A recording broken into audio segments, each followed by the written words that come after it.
Well, let's have a look around my workshop.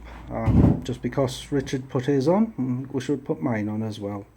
So first off, my sander.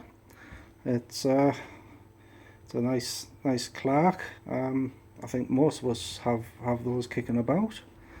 I've got a very cheap grinder. To be quite honest, the motor's not powerful enough on it.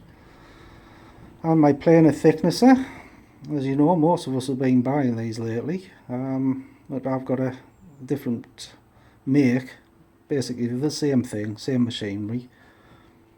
Underneath I've got all my wood stock hiding under there out the road, so I can get to it whenever I need it.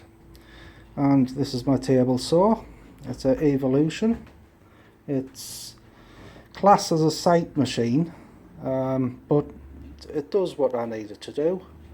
It's a 110 one. I couldn't get the 240 volt one when I was looking for them. And next is my newest piece of machinery, is my bandsaw. I'm still getting used to using it, but it's definitely 100% better than the old cheap one I had. That just wasn't any good whatsoever. And coming round, this, to be quite honest, I've never really used it. I've had a couple of goes on it and not really happy at using it, so it just sits there out the road. A couple of bits and pieces mucking about with. That box there was a jewellery box I was building. The design, I just didn't like the design once I got it together, so I've just left it sitting there, not finishing it off. And obviously my router table, that was originally one of them ones with the legs on, so I just took the legs off and sunk it into the thing. There is the switch, on and off switches for it, and you just adjust it as much as you want from underneath. Down here is my chop saw. I've had that for a lot of years, and it's starting to get a bit long in the tooth now. The handle itself, when you're using it, actually heats up quite a lot, so I'm just going to have to strip it down and see whether I can sort that out. And obviously all my bags of rubbish and stuff I don't want any longer hiding under there. This heater, I recently got it with us having that bad weather.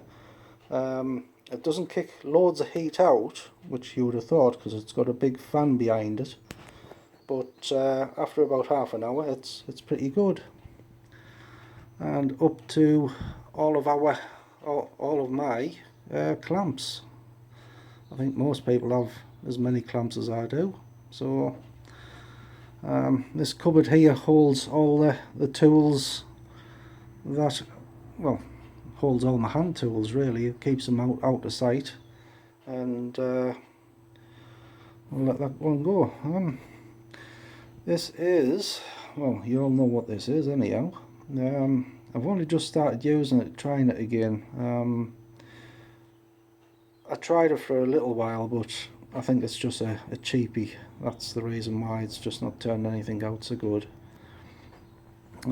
Here's my pillar drill. Good old pillar drill. I've had that for quite a few years.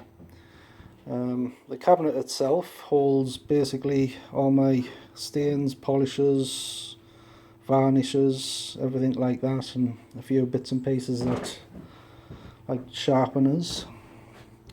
And coming along to my CNC machine, it's just a cheap Chinese CNC, but it does what I need it to do.